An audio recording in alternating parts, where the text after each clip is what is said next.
Hi hello welcome to బైర్ Naresh YouTube channel. ఈరోజు కొన్ని కొటేషన్స్ని మనము నెమర వేసుకుందాం. ఈ క్రమంలో ఒక చిన్న కథని మీకు చెప్పాలనుకుంటున్నాను. మీరు ఇంతకుముందు విన్నదే అయినా మరోసారి వినండి. వినని వాళ్ళకైతే ఎంతో ఆనందము వినోదం కలుగుతుంది. ఒకసారి శ్రీకృష్ణదేవరాయల కాలంలో ఆయన తల్లి చాలా వృద్ధురాలు.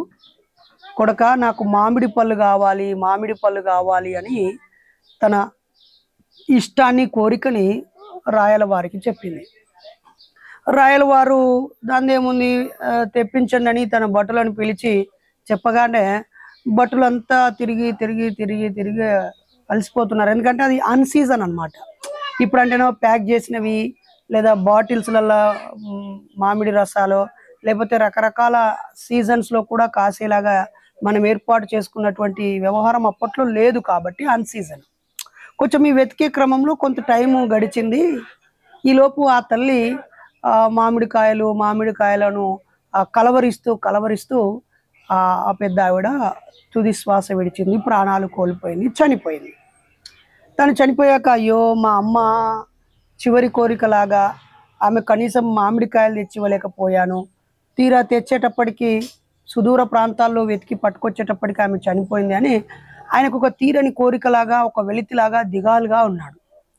ఆ టైంలో అక్కడ ఉన్నటువంటి పండితులు పూజారులు అందరూ ఉంటారు కదా, వాళ్ళు ఏందండి మహారాజా గారు మీరు చాలా దిగాలుగా ఉన్నారు, మరి ఏమిటి అని అనగానే ఇలా మా అమ్మ మామిడికాయలని కలవరిస్తూ చనిపోయింది, తన కోరికలు నేను తీర్చలేకపోయాను, నాకు అదో బాధగా ఉంది అంటే దానిదేముంది, మీరు బంగారు మామిడి పళ్ళు చేపించి ఇక్కడ ఉన్నటువంటి బ్రాహ్మణోత్తములైన పూజారులందరికీ ఆ బంగారు మామిడికాయలు కానుకగా ఇవ్వండి, అక్కడ స్వర్గంలో ఉన్న మీ అమ్మకు అవి చేరుతాయి కాబట్టి మీరు ఇక్కడ దానం ఇస్తే అక్కడ చేరుతాయి, మీకు అలా కోరిక నెరవేరుతుంది అనగానే వాహ్ చాలా మంది ఇది ఎక్కడ ఉంది అనగానే వాళ్ళ గ్రంథాల్లో ఎక్కడో ఒక చోటు ఉంటుంది కదా, బ్రాహ్మణుడికి ఏది ఇస్తే అది స్వర్గంలో ఉన్న వాళ్ళకి చేరుతుందని వాళ్ళ గ్రంథాలు అవన్నీ చదివి చూపించారు. హ్యాపీగా ఫీల్ అయ్యి వెంటనే వాళ్ళ ఫైనాన్స్ మినిస్ట్రీకి పిలిచి మన దగ్గర ఉన్న బంగారు మామిడికాయలుగా మార్చి పూజార్లకి దానం ఇస్తున్నాము అని చెప్పేస్తాడు. చెప్పగానే రాజు తలుచుకుంటే దెబ్బల కొదవ అన్నట్టుగా మంచి సిరి సంపదలు ఉన్నటువంటి రాజు కదా, ఆయన బంగారంతో మామిడికాయలు చేపిస్తూ గిఫ్ట్గా ఇవ్వడం మొదలు పెట్టేశాడు. ఇక వాళ్ళ దగ్గర ఉన్నటువంటి మంత్రివర్గము లేదా కొడుకో వాళ్ళు వీళ్ళు ఈయన ఇట్లా దానం ఇచ్చుకుంటూ పోతే మన ధనాగారం అంతా ఖాళీ అయిపోతే ఈ రాజ్యం పేదరికంలోకి వెళ్ళిపోద్ది కదా, ఫైనాన్షియల్ క్రైసిస్ వస్తాయి కదా, ఈయనకున్న నమ్మకము ఈయనకున్న ఈ పిచ్చి వల్ల మనకి ఇదేం గోస అని అనుకున్నప్పుడు డిస్కస్ చేస్తూ ఉంటే అక్కడ తెనాలి రామలింగడు, దాన్ని కృష్ణుడు అని మార్చారు, పేరేదో ఉంది, సరే తెనాలి రామలింగడు ఏం చేశాడంటే ఇది రాజుకు డైరెక్ట్గా వెళ్ళి చెప్పే అంత ధైర్యం లేదు, సందర్భం కాదు అని చెప్పి ఆయన కొంచెం మార్పు చేపించి ఆ కొలిమి ఉంటుంది కదా, కమ్మరి కొలిమి అంటే వ్యవసాయ పనిముట్లను ఆ కొలిమిలో పెట్టి సాగదీసి రకరకాలుగా కత్తులు, కొడవలు, గొడ్డళ్ళు షార్ప్ చేస్తూ ఆ పనులు చేసేటువంటి ఆయన దగ్గరికి వెళ్ళి పూజారులందరికీ వెళ్ళి బంగారు మామిడికాయలు తీసుకోవాలంటే మీరు ఇక్కడ ఈ కొలిమితో వాతలు పెట్టించుకోవాలి, ఈడ వాతలు పెట్టించుకున్నాడు బంగారు అది ఇస్తాననగానే ఇక రాజు మంత్రివర్గం అని చెప్పేసి అందరు వచ్చి పూజారులు ఇలా వాత పెట్టించుకుంటారు, పిర్రల మీద ఒక వాత పెట్టించుకుంటారు లేదా బొడ్డు కిందనో ఏనో అక్కడ వాత పెట్టించుకుంటారు, పోయి ఆడ మామిడికాయ తీసుకుంటా ఉంటారు. ఒక పూజారి ఎక్కువ ఆపాక్షణ అత్యాశ కలిగిన ఆయన ఏం చేస్తాడంటే 2 వాతలు పెట్టించుకుంటాడు, ముడి మీద 2 వాతలు పెట్టించుకుంటాడు. అక్కడికి వెళ్ళగానే రాజు ఒక మామిడికాయ ఇచ్చి ఇట్లా దండం పెడతాడు, నాకు 2 ఇవ్వాలంటాడు. అదేంటి 2 ఏంటి, ఇంతకుముందు ఎవరు 2 అడగలేదే అంటే నేను 2 వాతలు పెట్టించుకున్నా అని గోచి కింది కానీ 2 పిల్లలు చూపిస్తాడు వాతలు.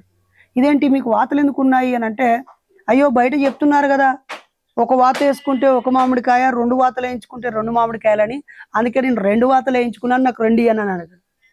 అంటే ఇదేంది అని చెప్పేసి ఎవడు వేసాడు, ఆ వాతల సంగతి ఏంది, పెట్టినోడెవడు అని చెప్పేసి వాడిని పిలిపియమంటాడు. పిలిపి అనగానే తెనాలి రామలింగడు వస్తాడు, వచ్చి అయ్యా రాజుగారికి ప్రణామములు అని చెప్పేసి ఏంది ఇదేదో అని అంటే ఏముందయ్యా అంటే వాతలు పెడుతున్నావంట. అవునయ్యా మా అమ్మ కోరిక. అదేంటి? అదే అయ్యా మీ అమ్మ చనిపోతూ మామిడికాయలను కలవరించడం వల్ల మామిడికాయలు ఇస్తే, ఇక్కడున్న పూజారికి మామిడికాయలు ఇస్తే స్వర్గంలో ఉన్న మీ అమ్మకు ముట్టుద్దని మీరు ఎలాగా నమ్ముతున్నారో, నేను మా బోటి వాడిని, మామూలు పేదవాడిని, ఇంతమంది పూజారులను పిలుచుకొని నేను వాళ్ళకి ఇవ్వలేను కదా. మరి వాతల సంగతి ఏంది? మా అమ్మ అనారోగ్యంతో చనిపోతూ వాతలు పెట్టు అని ఈడ కీలవాతం వచ్చి ఈడవాతలు ఆడవాతలు ఎక్కడ పడితే అక్కడ మంచి సీకుతో వేడి చేసి వాతలు పెట్టించుకొని చచ్చిపోయింది. కాబట్టి ఆమె వాతలు అన్నది కాబట్టి నేను కూడా ఈ పూజారులకు వాతలు పెడితే అక్కడ ఉన్న మా అమ్మకు కూడా వాతలు పెట్టినట్టు అయ్యి మా అమ్మకు అక్కడ ఉన్న అది పోతుంది అని నేను భావిస్తున్నాను అని చెప్తాడు. చెప్పగానే అప్పుడు రాయల వారు తాను చేసిన పొరపాటుని గుర్తించి, ఓహో మరి నేను ఇక్కడున్నోనికి దానం చేస్తే అక్కడ ఉన్నదానికి ఎట్లా పోతుంది అని చెప్పి రియలైజ్ అయ్యి ఆ మామిడికాయలు దానం చేయడం ఆపేస్తాడు. అట్లనే ఇక్కడ కూడా ఏం చేస్తారంటే, ఇది రామకృష్ణుని ఇంకో స్టోరీ కూడా ఉంటుంది. ఒరే మీ ఆవుని మా ఇంటి దగ్గర కట్టేయరా, మీ అమ్మ ఆ కుళ్ళినటువంటి చీవునెత్తురు కారుతున్నటువంటి నది దగ్గర దాకా వెళ్ళి ఏడుస్తున్నది, స్వర్గం పోతలేదు మీ అమ్మ స్వర్గం పోవాలంటే నువ్వు ఆవును మాకు దానం ఇస్తే ఆవు తోకను పట్టుకొని ఆ నది దాటి స్వర్గానికి వెళ్ళిపోతుంది మీ అమ్మ అని ఒకడికి చెప్పిండట రామకృష్ణుడు. చెప్పగానే రాత్రి వచ్చి ఆవు కట్టేశాడు. అయ్యా మా అమ్మ స్వర్గం పోవడానికి మీరే అని అనగానే కట్టేశాడు. ఆయన ఏదో మంత్రం చదివాడు. తెల్లారి మళ్ళీ వచ్చి ఆవు ఇప్పుకొని పోతుంటారా, ఏంట్రాది నువ్వు అది ఇచ్చేసావు కదా, కట్టేసావు కదా, ఆవు నాకు దానం ఇచ్చావు కదా అని అంటాడు. అయ్యా మా అమ్మ స్వర్గానికి పోయిందా? పోయింది. ఎట్లా పోయింది? ఈ ఆవు తోక పట్టుకొని. ఇక పోయినాక మళ్ళీ మీకు ఆవేందుకు స్వామి అని ఆవిని పట్టుకొని పోతూ ఉంటాడు అనమాట. ఇలాగే పెరియరివి రామస్వామి జీవితంలో కూడా జరుగుద్ది. ఒకరోజు ఆయన చెరువు వాగు దగ్గర ఉండి నీళ్ళను ఒడ్డు మీదకి ఇట్లా పోస్తూ ఉంటాడు.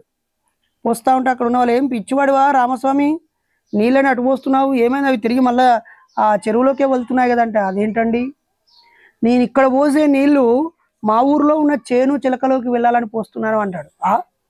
నువ్వు ఇక్కడ పోతే అక్కడికి పోతాయా పిచ్చడువా అంటారు. మరి ఆ పక్కన పిండ ప్రదానాలు పెడుతూ పూజలు చేసుకుంటూ ఎక్కడో ఉన్న స్వర్గంలో ఉన్న వాళ్ళకి పిండ ప్రదానాలు ముడతాయని, ఇక్కడ పోసిన జలాభిషేకాలు అక్కడ వాళ్ళ మీద పడతాయని, మీరు అక్కడ పడతాయని నమ్మితే తప్పలేదు, కానీ నేను మా పక్కూరులో ఉన్నటువంటి మా పొలంలోకి నీళ్ళు పోతాయంటేనే తప్పు అంటున్నారు ఏంటి అని అంటారు. భలే చమత్కారి పెరియార్ రామస్వామి.